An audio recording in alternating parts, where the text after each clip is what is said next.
Hello and welcome back to another episode where we discuss all things related to aviation. Angela Dube welcoming you back to this channel that we call The Flying Jurist. Listen, something interesting happened last week. You know the popular cargo aircraft, the popular carrier called the Boeing 747, otherwise known as the Queen of the Skies.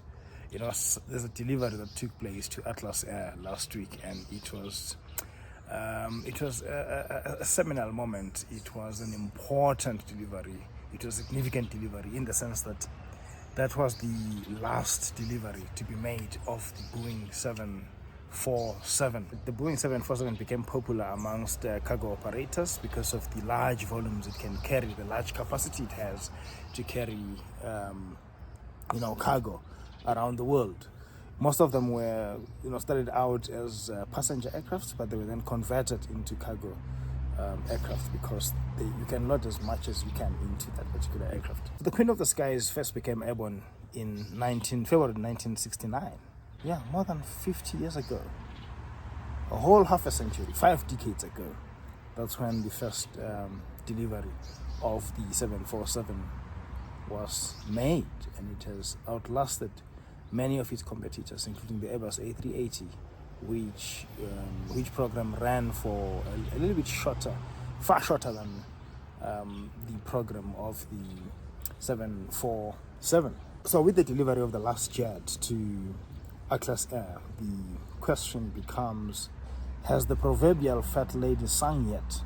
You know that saying was, it's not over until the fat lady sings. And the question here is, the last Boeing 747 has been delivered. Is that the end of it? Let's close the chapter. Has the fat lady sung yet? It turns out she hasn't. It turns out there are 2 other units of the same aircraft, the 747, that have already been made. They were supposed to be shipped off to some operator in Russia, but I think that deal just fell apart.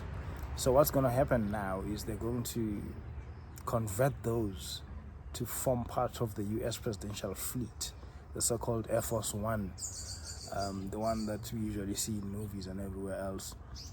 So they're gonna form part of that fleet.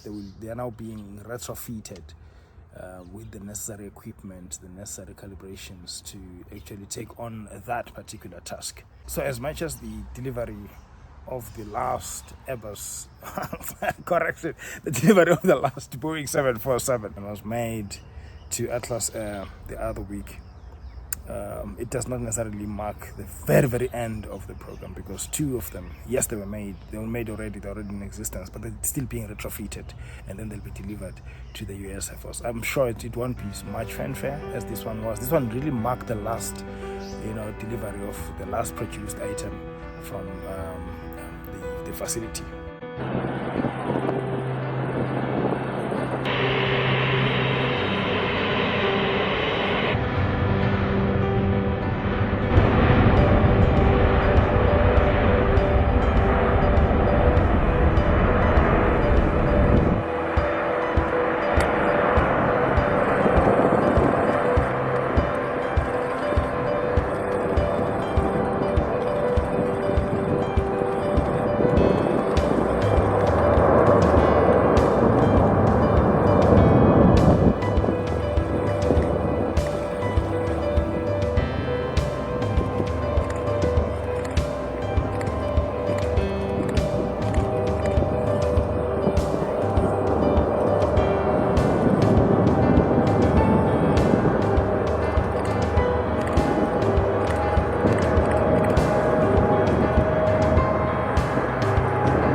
So over 1,500 Boeing 747s have been produced to date, and what made them stand apart was the distinctive nose loading and the fact that in the lower fuselage you had much more capacity, so you could load the entire floor length of the lower fuselage, and that was an operational advantage for cargo carriers who would then utilize the entire space to move the volumes and volumes of cargo across the world.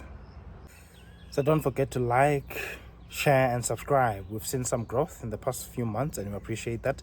We'd like to see more growth. Remember, this is the road to the 10,000 subscriber mark. That's the next sort of milestone we've put for ourselves, and it's only with your support that we can get there. So please continue to smash that subscribe button, smash that like button, and to share this amongst the community of aviators, wherever it is that you operate. And remember, our mantra here is with every hour the cockpit beckons. Whatever it is that you're working on, whatever it is that you're dealing with, every hour matters. Invest that hour in something meaningful, in something that takes you forward, in something that elevates you to the next level, because you are worth it. You are worth it.